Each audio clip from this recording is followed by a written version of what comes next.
Thank you.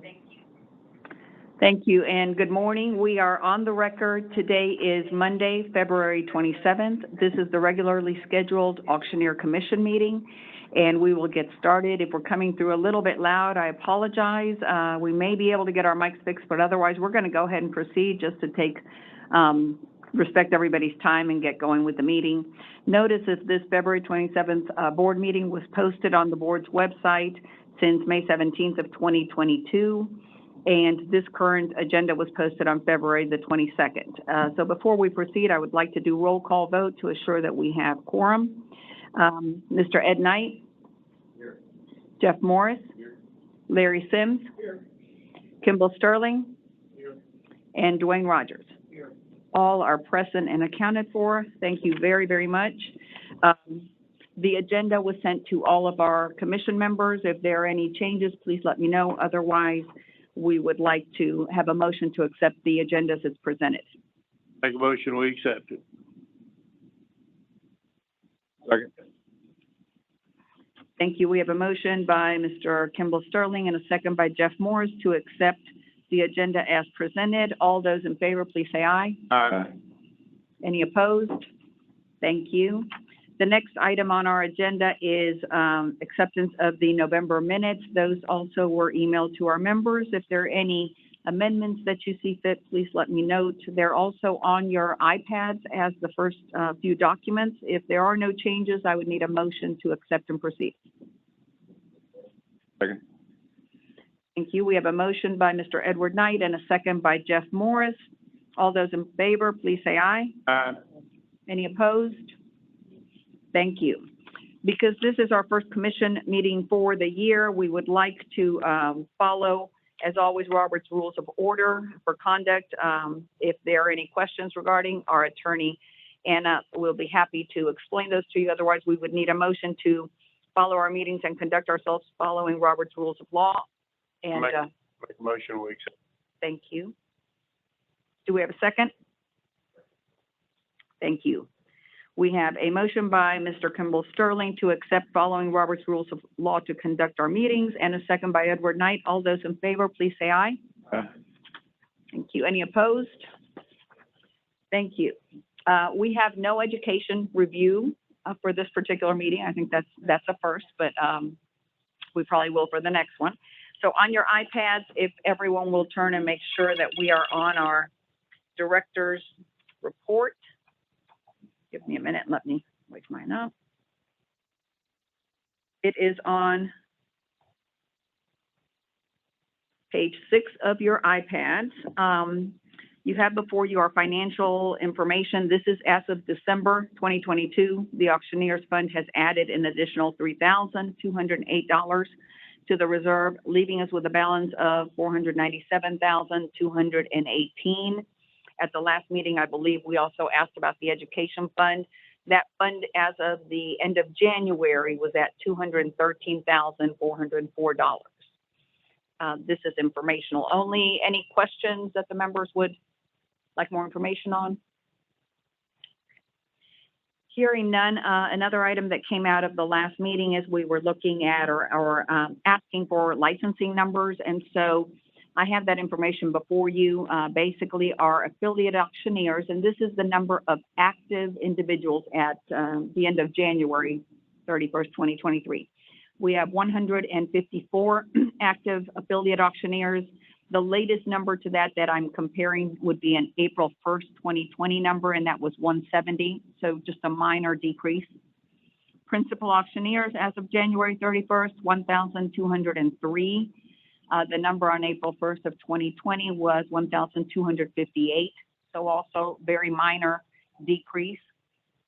Public automobile auctioneers is 13 individuals. As you know, those are our principal auctioneers that upgrade to be able to do the automobile piece, and that's pretty consistent. And then bid callers is at 23 total. And so I think early on we expected maybe to have more bid callers. I know in my estimate it was a little bit higher, but that's where we're at. That is our licensing numbers. And last on our agenda, before I can turn it over to Anna, two more things to cover. Because this is our first meeting, we will need to elect our chair and vice chair. And so I turn it over to commission members if there's anyone that would like to nominate both of those positions, or one at a time. We'll go ahead and proceed to vote. I'd like to nominate Jeff Morris for chairman.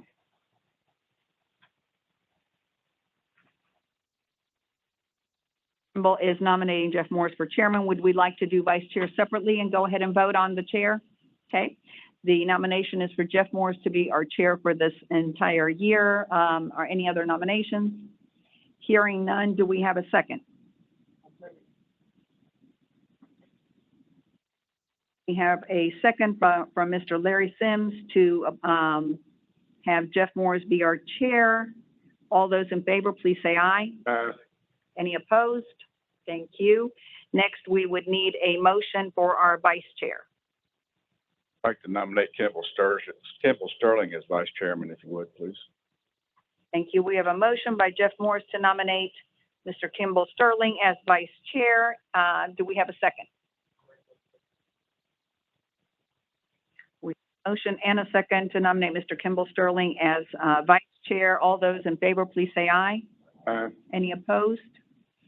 Thank you. That takes care of our business items. And the last thing that I would like to go over just briefly is we are going to have PSI exam review. We do this periodically, and this particular time we have two experts in the industry. Mr. Jeff Morris was kind enough to volunteer, and I sort of went directly to him because he's got the experience of having done that previously. And so we're going to be reviewing the database of questions. Anna Matlock, our attorney, is going to be reviewing all of the laws and rules. So we're gonna, that way I think we're gonna be a little more efficient. She'll take care of the statute, make sure there's nothing that needs to be updated there. We will focus on the industry questions. And for those that have never participated in anything like this, PSI goes ahead. It's gonna be a virtual meeting for about 4 hours, and we may be able to get it done at that time. They will review any questions that might be concerning that applicants that took the exam have made comments, said the responses are confusing or maybe incorrect. So all that information should be clear to us that we need to review. Sometimes the questions are not good because 100% are getting it right. So that question's really not testing anything. And the other way around is also true. If the percentage passing is so low, we need to review it. And so we'll update you on how that goes, but that's a process that we do with any of our programs that need the exam. So we'll be doing that here in just a couple of weeks, I believe. I will go ahead and turn it over to Anna for our legal report, and that starts on your iPads on page 8. We've got one case. Anna, I will mute myself. Thank you. Good morning. Good morning. So we have one case. I will just go ahead and read through it since there's just the one, 2022-048601. Complainant is a Tennessee resident. Respondent is an expired principal auctioneer. Complainant states they operate a restaurant where respondent used their back dining room for auctions on Friday night. Whoa. That's not what we have. That's what I got. What?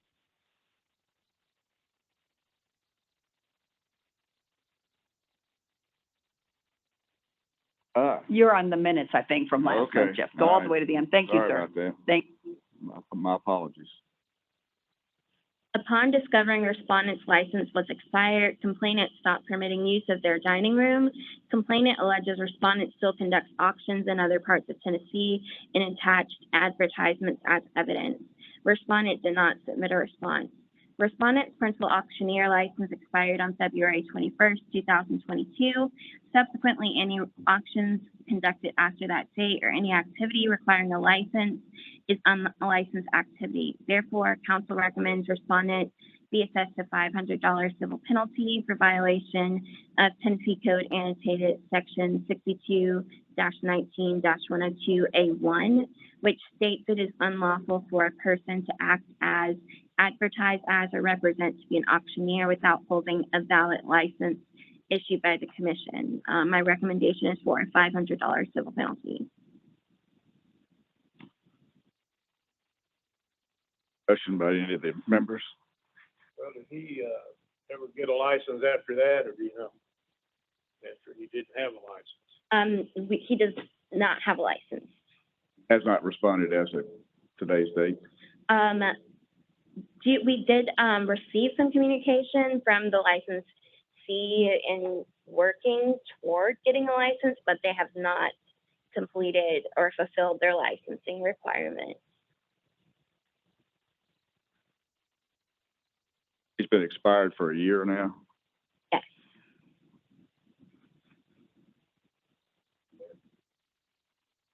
Yes. There have been multiple communications from staff.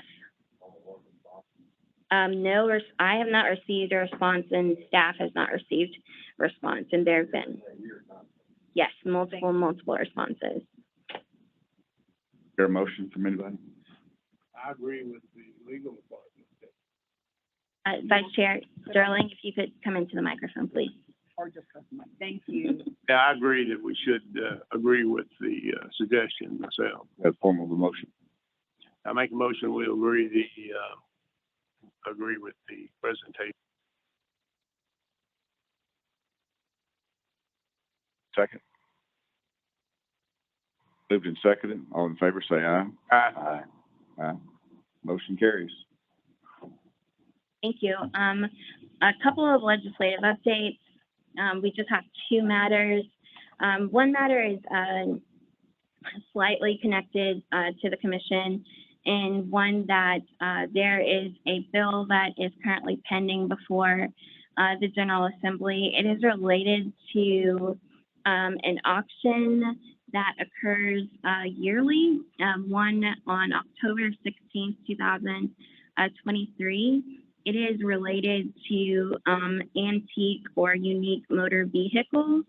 So this particular bill, my apologies. This particular legislation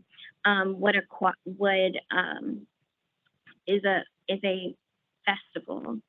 And so it would not require, and the individuals that are selling or purchasing within the festival to have a motor vehicle dealer license, or also within for the particular festival. So it is one that is held, it's a piece of legislation that comes yearly. We don't have any particular movement. It occurs one day, and it ceases for that one day for one festival. So that is proposed legislation.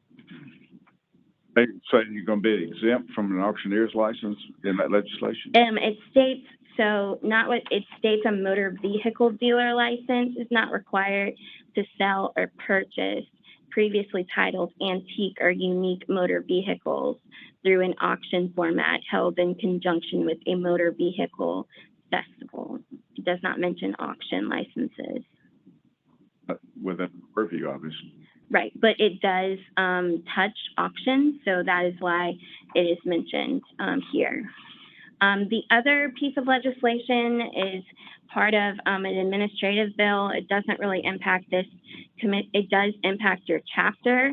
The bill is amending several chapters within the department and touches several of our regulatory bills. So it'll be changing the language in our education requirement. So right now, it states in our chapter, specifically in, I want to make sure, it would be deleting the language that requires a GED or HiSET diploma. So it's going to take that language out and just change it to high school equivalency credential. So it is going to make it more general. So it would allow different types of high school equivalency credentials other than a GED or HiSET. So those are the only pieces of legislation that I have at this time that would pertain to this commission. Time limit up for them to introduce new bills? So the bill filing deadline has closed at this time, but there's always time for amendments. And so our chapter is open. So something could happen. Should that occur, of course, we'll let you know. Thank you. Welcome. Thank you. And the last item that I have, under new business is an update on the NNA conference and an explanation and. Yeah, I'll turn it to you. each year we send, one or two members to the NAA conference. This year it's July the 18th through the 22nd in Oklahoma. Just need a motion to approve that expenditure to send. They always send me, and I like to go, so I nominate myself to do that. Second is nomination. And I think Ed went last year. And Ed, do you want to go as well? I'll be glad to. So if Ed and I could be approved to get to go, I think that would be. We accept Ed and Jeff to go to the convention this year. It's been moved, and. I've been many times years ago. I'm tired of it. And Ed, you gonna second that? I'll second that. All right, there you go. All in favor, say aye. Aye. All right, there we go. It's been moved and passed, and I appreciate that very much. And it's always helpful to be on there. I'm still real involved with NOLA, and we're getting a lot of interest in Tennessee based on where we have been with our laws and the challenges to them.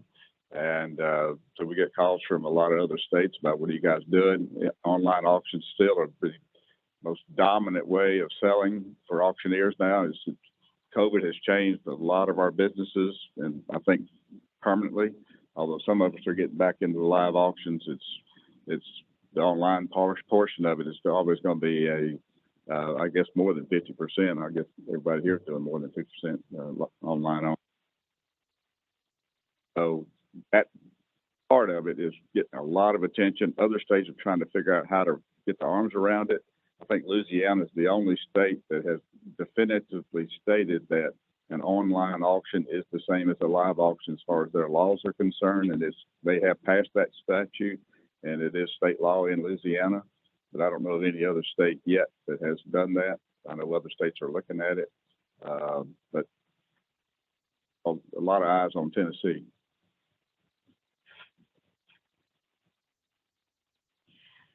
Morris, I don't think I have anything else. If the commission does, I'll leave it with you. Otherwise, we would need a motion to adjourn. Here's such a motion. Second? Second. All in favor of adjourning, say aye. Aye. We're done. Thanks, guys. Thank you very much. Thank you, everyone.